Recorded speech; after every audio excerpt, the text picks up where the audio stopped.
মোহাম্মদ কাউসার সর্দার। এই হাটের পরিবেশ সম্পর্কে আসলে কি বলতে চাচ্ছেন? এই হাটের সম্পর্কে সব দিকে ভালো। পুলিশ প্রশাসন বা কেদামাদা নাই, গাড়ি নিয়ে সবাই আসতেছে।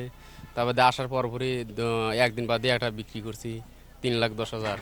আর ওগুলো দাম দর হয়েছে, আশা আছে বিক্রি করার। যারা কিনতে আসতেছে না, তারাও মোটামুটি তারাও আমার দামের নিয়ন্ত্রণে আছে। কয়টা গরু নিয়ে আসেন আপনি? 12টা।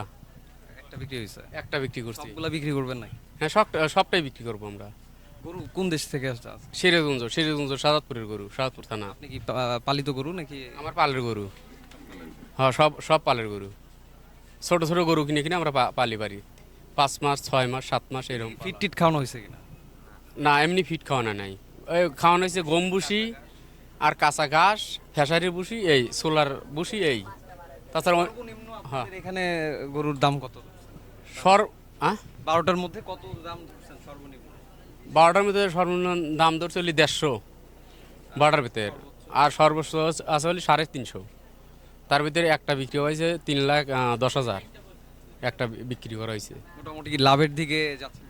হ্যাঁ, মোটামুটি লাভের দিক, খরচা বাদ দিয়ে কিছু বাঁচবো আর কি। দৈনিক আজকের বাংলা .net